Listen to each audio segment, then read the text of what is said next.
E aí, galera, tudo certo com vocês? Bom, hoje a gente vai falar um pouquinho então sobre as figuras de linguagem. Não todas, mas algumas delas. Na verdade, as 11 principais eu quero comentar aqui com vocês.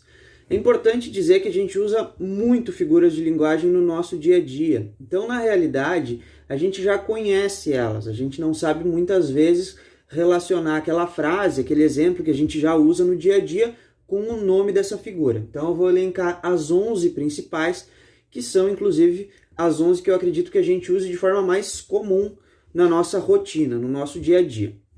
A primeira delas, e a mais comum de todas, é a metáfora.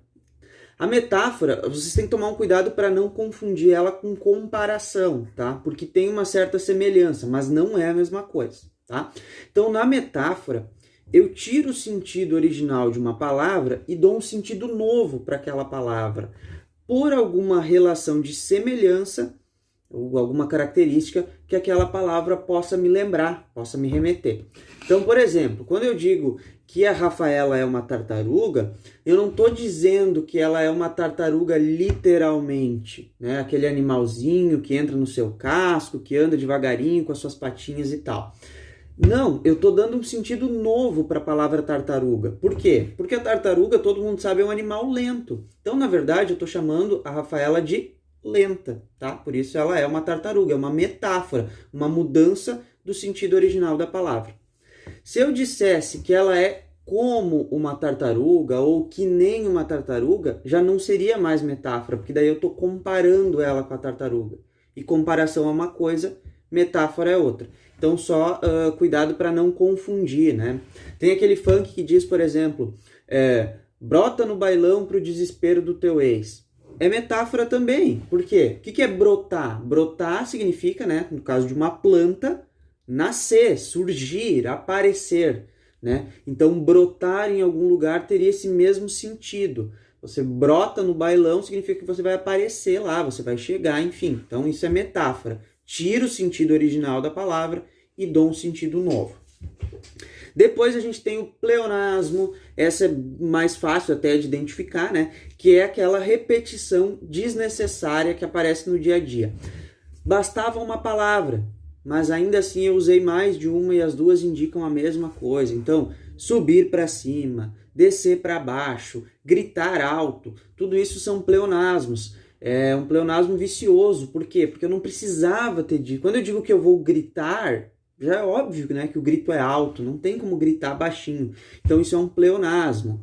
Luiz, lindo, é um pleonasmo, né? Falo do Luiz, já é óbvio que é lindo. Hipérbole é um exagero, tá? Mas é aquele exagero que eu faço de propósito, porque o meu objetivo é dar mais ênfase. Então eu digo assim, cara, eu tô morto de cansado. Ou então, meu Deus do céu, essa mochila aqui ela pesa 10 mil quilos. Tá? O objetivo não é dizer que eu estou literalmente morto, senão não estaria nem falando, né? Ou então a mochila não pesa de verdade 10 mil quilos. Ninguém conseguiria erguer uma mochila tão pesada. Mas a ideia é que a hipérbole seja esse exagero intencional, que todo mundo percebe que eu estou sendo exagerado, mas é para dar uma ênfase maior naquilo que eu estou dizendo. Tá? Morri de frio ontem, ó, congelei, né? Uma hipérbole. Depois vem o eufemismo, é muito importante dominar essa figura de linguagem para que a gente consiga conversar com as pessoas sem ser indelicado muitas vezes, então a ideia é suavizar a mensagem. Na prática, está dizendo a mesma coisa, mas de um jeito mais sutil, com outras palavras, fazendo aquilo parecer um pouco menos agressivo, né? Então, em vez de dizer que a pessoa está gorda, ela está mais cheinha, ela está um pouco inchada, né? Não chega dizendo para a pessoa, o fulano lá morreu. Ainda mais se é uma pessoa de quem ela gostava, né? Então, infelizmente ele faleceu, agora ele vai estar num lugar melhor, ele vai descansar. Então são formas de suavizar, tá dizendo a mesma coisa, mas de um jeito mais tranquilo, né? Pega lá, o trabalho ficou uma porcaria. Olha, eu acho que aqui tem algumas coisas que podem ser melhoradas, então isso são eufemismos, são formas de se transmitir uma mensagem de uma forma mais suave, mais tranquila. Depois a gente falou da metonímia, né? A metonímia, ela é basicamente, não é só isso, tá? Mas principalmente o uso de marca no lugar de uma palavra. Então, às vezes, aquela marca ela é tão famosa, tão conhecida, que é mais fácil eu me expressar me referindo ao produto, falando da marca, do que do produto em si. Então, se eu disser que eu vou tomar uma Coca, todo mundo entendeu que é um refrigerante de cola, né? Não preciso dizer, vou tomar um refrigerante de cola da marca Coca-Cola. E às vezes uma Coca é uma Pepsi, na real, né? Outra marca, mas a gente usa aquilo para se referir. Ah, preciso comprar Bombril. Aí vai lá e compra uma esponja de aço Assolan. Nem é a mesma marca, mas a gente já está tão acostumado a se referir àquilo como a marca ela ficou tão famosa que eu já falo, preciso comprar Bombril em vez de esponja de aço. Então, metonímia é basicamente isso, usar a marca no lugar do produto em si. Depois a gente falou da catacrese, tá? É um nome que eu acho engraçado até. Parece uma doença, né? Tô com catacrese. Mas enfim, não é uma doença, tá? A catacrese, ela é uma metáfora. Só que ela é uma metáfora que já foi usada tanto, mas tanto, que ela se desgastou, ela já não surpreende mais. Já parece que aquele é o jeito mais correto, mais adequado de eu me referir a alguma coisa. Então, por exemplo, tô com dor na batata da perna.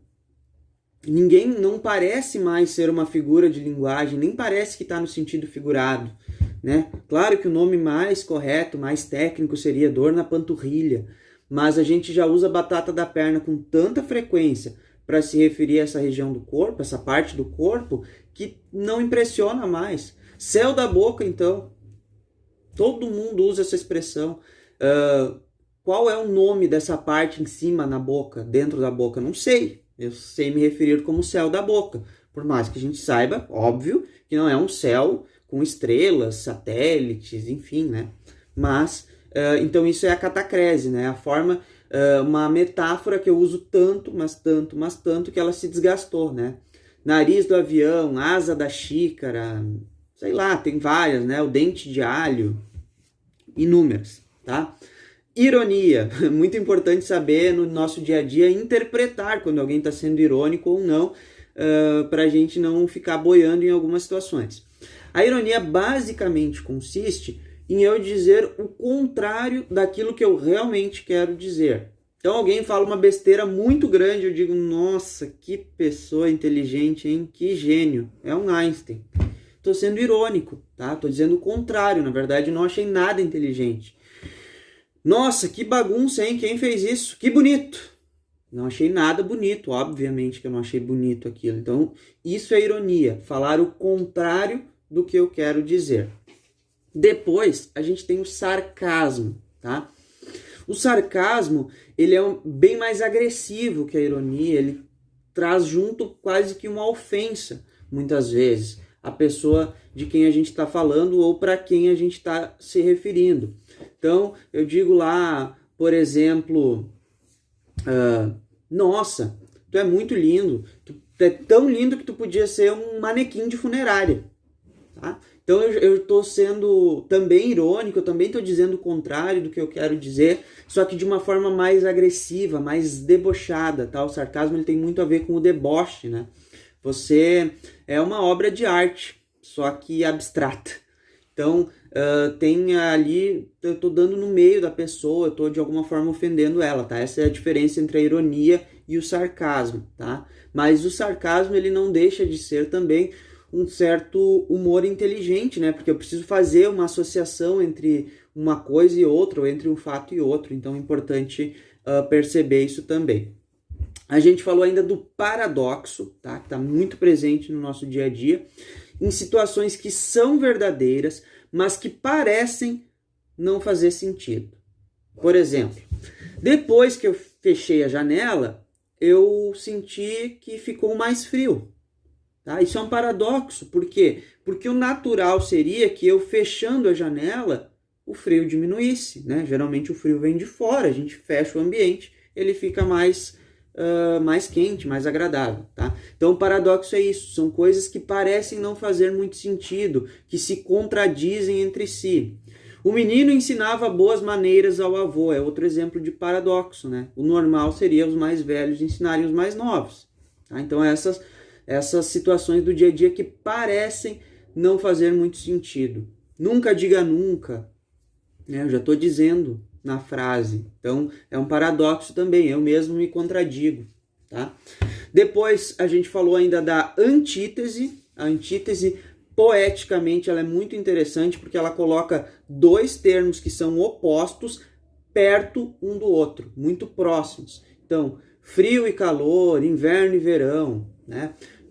Lá na frase matrimonial a gente diz, prometo estar ao seu lado na alegria e na tristeza, na saúde e na doença. Tá? Então essas palavras que têm um sentido contrário entre si, quando eu aproximo elas para dar essa ideia de dualidade, de extremos que se encontram, o nome disso é antítese. Tá? Estou entre o céu e o inferno. Precisamos de paz e não de guerra. São sempre termos que têm sentido totalmente contrário, mas que se aproximam. E na poesia isso dá um efeito bem legal. Por último, prosopopeia, outro nome comprido, engraçado, né? A prosopopeia, ela acontece quando eu dou característica de um ser humano para algo que não é humano. Por exemplo, a geladeira está trabalhando demais, né? Quando ela faz muito barulho, lá, enfim. Óbvio que geladeira não trabalha, né? O sol acordou feliz hoje, o dia amanheceu feliz. Né? Quem pode estar feliz ou triste ou com qualquer sentimento somos nós humanos, não é o sol, né? Mas a gente dá características, né? As folhas balançavam alegremente com o vento. Não tem como a flor ter alegria, mas a gente indica essa figura de linguagem, a prosopopeia, para então dar uma característica de algo que é humano para algo que não é humano. Tá? Essas são as 11 principais figuras de linguagem e era isso.